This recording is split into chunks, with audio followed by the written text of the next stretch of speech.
এই একটা স্ট্র্যাটেজি আপনি ফলো করেন, এটা আপনার ডেফিনেটলি আপনার জন্য ভালো লাগবে, কাজে আসবে। প্রথম যেটা, আমি ইউনিক ওয়ার্ড সিগন্যাল নিয়ে কাজ করি, কারণ ইউনিক ওয়ার্ড সিগন্যালটা আপনি যদি জানেন বা আপনি যদি বুঝেন, তাহলে আপনি খুব সহজেই প্রশ্নটাকে বের করে আনতে পারবেন। তো প্রথম যে ব্যাপারটা এখানে বলেছে ট্রু ফলস নট গিভেন। আমাদের প্রথম যে আমরা ভুলটা করি সেটা হচ্ছে এই ট্রু ফলস নট গিভেনকে আমরা অনেক সময় ইয়েস নো নট গিভেন দিয়ে আসি। ঠিক আছে, আমরা এটাকে ইয়েস নো নট গিভেন হিসাবে লিখে চলে আসি, অর্থাৎ 8 নম্বর মনে হলো ইয়েস ট্রু, বাট আমার বারবার মনে হচ্ছে ইয়েস ইয়েস ইয়েস, ইয়েস হবে, ট্রু না, এটা ইয়েস হবে, আমি ইয়েস দিয়ে আসছি, ভুল। 9 নম্বর ফলস মনে হচ্ছে ফলস ছিল, বাট আমার মনে হচ্ছে এটা নো হবে, আমি নো দিয়ে আসছি। এইভাবে কখনোই ভুল করবেন না, ফার্স্টেই প্রশ্নটা পড়ে বুঝে নেবেন যে ট্রু ফলস নট গিভেন কোনটা আসলে বলেছে।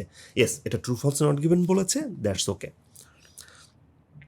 এখন ইউনিকোড সিগন্যাল নিয়ে আমি কথা বলছিলাম। ফার্স্টেই urban farming can take place above or below ground, অর্থাৎ আরবান ফার্মিং বলতে বোঝায় শহরে ফার্মিং, যেটা রুরাল ফার্মিং না। শহরে ছোট ছোট জায়গাতে, ছোট এরিয়ার মধ্যে, আপনার বাগানেও হতে পারে, আপনার হচ্ছে বারান্দাতে হতে পারে, ছাদে হতে পারে, বা যে কোনো জায়গাতে হতে পারে, বাসার আনাচে কানাচে, বাট খুব ছোট্ট জায়গায় শহরে যেহেতু।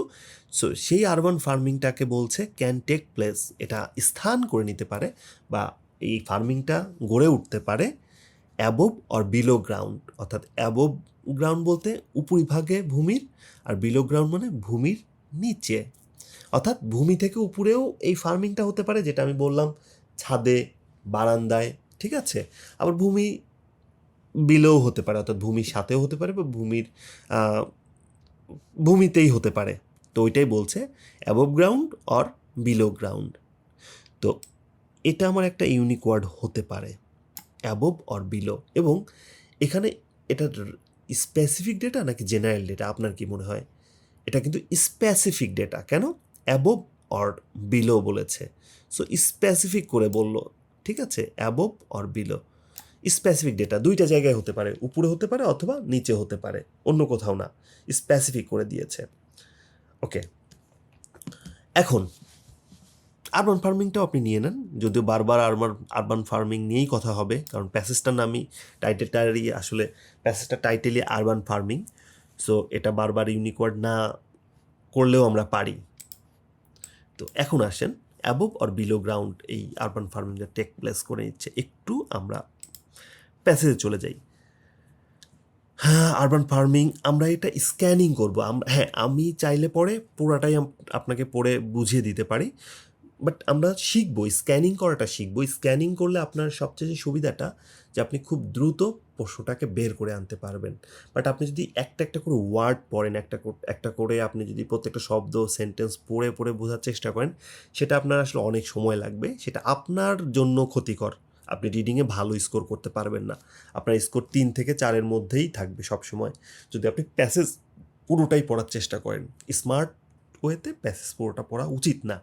যারা এই টিপসটা বা এই ওয়েতে যায় পুরো প্যাসেজ পড়িয়ে অ্যান্সার করা, আমার মনে হয় সেটা আসলে যুক্তিযুক্ত না বা সেটা সঠিক না। কারণ আইএলটিএসে যে টেস্টটা করা হয়, ওই টেস্টটাতে আপনার দেখা যায় দেখতে চায় যে আপনার ক্যাপাবিলিটি, যে আপনি কত দ্রুত সময়ে গ্র্যাপস করতে পারেন, কত দ্রুত সময়ে ফাইন্ড আউট করতে পারেন আপনার অ্যান্সারটা। সো যারা ইন ডিটেলস পড়ে বা ইন ডিটেলস পড়ানো হয় যেখানে, সেটা আসলে সঠিক ওয়ে না। আপনি ফাইনালি এক্সামের সময় এটা শিওরলি আপনি মিস করবেন। আপনি এক্সামের সময় শিওরলি এটা ফিল করবেন যে আপনি ভুল ওয়েতে ছিলেন, যে কারণে আপনি অ্যান্সারগুলো ঠিক সময়ে সব করতে পারেননি। তো ওকে, আমাদের কমন ওয়ার্ড আমরা পেয়েছি। সো আমরা দেখব, হ্যাঁ, এখানে আরবান ফার্মিং নিয়েই বলা হয়েছে। স্ক্যানিং করছি। ওকে, কন্টেইনার, আন্ডারগ্রাউন্ড কার পার্ক, এই জিনিসটা আমার খটকা লাগলো। শিপিং কন্টেইনার, ঠিক আছে, একটু খটকা লাগলো। আন্ডারগ্রাউন্ড বলেছে, ওই যে আপার অ্যান্ড বিলো গ্রাউন্ড ছিল আমার, কিন্তু প্যাসেজে কোথায় আমার কিন্তু এটা ছিল above and below ground. So এখানে গ্রাউন্ডের একটা গন্ধ পাচ্ছি। তো যদি ফ্যাক্টটা এরকমই হয়, তখন আমরা এটা পড়তে পারি।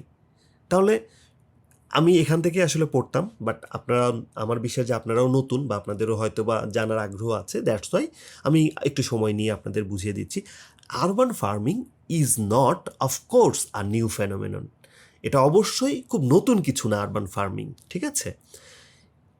Inner city agriculture is booming from Shanghai to Detroit and Tokyo to Bangkok. অর্থাৎ এটা একটা উপমা ব্যবহার করেছে যে এই যে শহরে যে এগ্রিকালচারটা এটা বুম করছে, এটা বেড়েই যাচ্ছে। কোথা থেকে? এটা চীনের সাংহাই থেকে ডেট্রয়েট পর্যন্ত চলে গিয়েছে, আবার টোকিও থেকে ব্যাংকক পর্যন্ত চলে গিয়েছে। এটা উপমা হিসেবে ব্যবহার করেছে, যেটা নতুন কিছু না, এটা সব জায়গাতেই আছে, ঠিক আছে? সো এইটুকু আসলে আমাদের ফ্যাক্ট ছিল না, তারপরেও আমি বললাম আপনাদের জন্য। আপনারা যখন এটা সলভ করতে যাবেন, আপনারা শুধু এই সেন্টেন্সটুকু পড়বেন, strawberry are being grown in ডিসইউজ shipping container.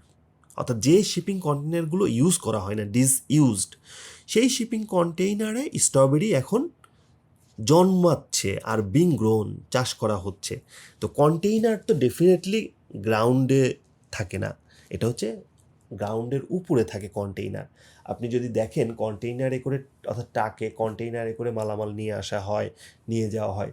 So এটা কন্টেইনার, যে শিপিং যে কন্টেইনার আছে, এই শিপিং কন্টেইনারের হচ্ছে আপনার strawberry are being grown in ডিসইউজ shipping কন্টেইনারের ভেতরে, ঠিক আছে? কন্টেইনারের ভেতরে, কারণ স্ট্রবেরি প্রডিউস করার ক্ষেত্রে আসলে নির্দিষ্ট তাপমাত্রা লাগে, আর নির্দিষ্ট যেটা টেম্পারেচার বলছি, এবং ওয়েদারটা সবসময় একটা স্ট্যাবল ওয়েদার লাগে। দ্যাটস ওয়াই এটা ওই একটু শিপিং বা একটু বক্সিং টাইপের, বা একটু যেটা যেখানে বাতাসের প্রভাব কম, ঝড় বৃষ্টি খুব কম লাগে, এই ধরনের একটা জাস্ট হচ্ছে গ্লোমি বা একটা কাভার্ড এরিয়াতে নর্মালি হচ্ছে আপনার স্ট্রবেরি চাষ করা হয়। তো এখানে সেটাই বলছে, strawberry are being grown in ডিসইউজ shipping container. So বুঝতে পারছি যে এটা ভূমি থেকে উপরে কন্টেইনারের ভেতরে করা হয়। অপরদিকে বলল mushrooms in underground car park. অর্থাৎ আমাদের কার পার্কিং এরিয়াটা কোথায় থাকে বলতে পারেন? কার পার্কিং এরিয়াটা থাকে অনেক সময়, আমরা বলি না একতলা, দোতলা, তিনতলা, চারতলা। তো কার পার্কিং এরিয়াটা নর্মালি হচ্ছে একতলারও নিচে, অর্থাৎ আন্ডারগ্রাউন্ড, মাটিরও নিচে। সো ওই আন্ডারগ্রাউন্ডে আপনার মাশরুম চাষ করাও হয় কিন্তু। সো আপনাকে এখন বুঝতে হবে যে এই যে সিটি এরিয়া বা আরবান ফার্মিংয়ে এখন এটা কিন্তু আসলে শুধুমাত্র গ্রাউন্ডই ফ্যাক্ট না, এটা এখন আন্ডারগ্রাউন্ডেও চাষ করা হয়, এটা আবার ওভারগ্রাউন্ডে বা এখানে যেটা বলেছে অ্যাবোভ গ্রাউন্ডেও চাষ করা হয়। সো ব্যাপারটা আমার মনে হয় ক্লিয়ার, যারা নতুন বা যারা পুরাতন সবার জন্যই ক্লিয়ার যে আসলে কোন মেসেজটা এই প্যাসেজের এই সেন্টেন্সটা থেকে দিল। সো আমি অনেক সময় নিয়ে পড়াচ্ছি, কারণ আমার এই লেকচারগুলো আসলে সবার জন্য, ইন্ডিভিজুয়াল, প্রত্যেকটা ইন্ডিভিজুয়াল যেন বুঝতে পারে সেটা, এবং খুবই ক্লিয়ার এবং কনসাইজ ওয়েতে বোঝেন। তো তাহলে এখানে ডেটাটা কি আমার স্পেসিফিক ডেটা নাকি জেনারেল ডেটা বললো? ডেফিনেটলি আমার এটা স্পেসিফিক ডেটা, ওকে? কারণ দুইটা ঘটনা বললো, একটা হচ্ছে আন্ডারগ্রাউন্ড আর একটা হচ্ছে অ্যাবোভ গ্রাউন্ড। সো প্যাসেজে স্পেসিফিক পেলাম, প্রশ্নে স্পেসিফিক পেলাম। তো স্পেসিফিক এবং স্পেসিফিক যদি মিলে যায় তাহলে সেটা ট্রু, তাহলে আমার অ্যান্সারটা এটা হবে ট্রু। আপনার অ্যান্সার শিটে ডেফিনেটলি ক্যাপিটাল লেটারে TRUE লিখবেন। ওকে, প্রথমটা পেলাম। দ্বিতীয়টা বলেছে some of the equipment use in aeroponic farming. Aeroponic farming কোনো এক ধরনের ফার্মিং, আপনার সেটা আপনি গুগলে সার্চ করলে পেয়ে যাবেন কোন ধরনের ফার্মিং, সেটা গুগলে দেখলেও পাবেন। আমার আপাতত দরকার নেই, আপাতত আমি দেখছি না, বাট বলেছে some of the equipment used in aeroponic farming can be made by hand. অর্থাৎ অ্যারোফোনিক ফার্মিং, অর্থাৎ এটা নর্মাল ফার্মিং না, আমরা যেমন আমাদের বাগানে চাষবাস করি ওখানে কিচ্ছু লাগে না, জাস্ট বীজ ফেলাই দিলেই গাছ হয়ে যায়, ফল খাই। বাট অ্যারোফোনিক ফার্মিং একটু ডিফারেন্ট টাইপ অফ ফার্মিং। তো এখানে সেই কথাই বলছে যে অ্যারোফোনিক ফার্মিংটাতে যে ইকুইপমেন্ট, যে জিনিসপত্র ইউজ করা হয়, হয়তো বা হতে পারে যে ঢেকে রাখা হয়, ওটাতে একটা বাতাসের, একটা স্ট্যাবল বাতাসের ফ্লোটা নিশ্চিত করতে হয়। সো ওই জিনিসগুলো নিশ্চিত করার ক্ষেত্রে যে ইকুইপমেন্টগুলো ব্যবহার করা হয় সেগুলো হচ্ছে আপনার হাতে তৈরি, ঠিক আছে, সেগুলো হচ্ছে হাতে তৈরি ইকুইপমেন্ট। তাহলে এখানে আর একটা ফ্যাক্ট হচ্ছে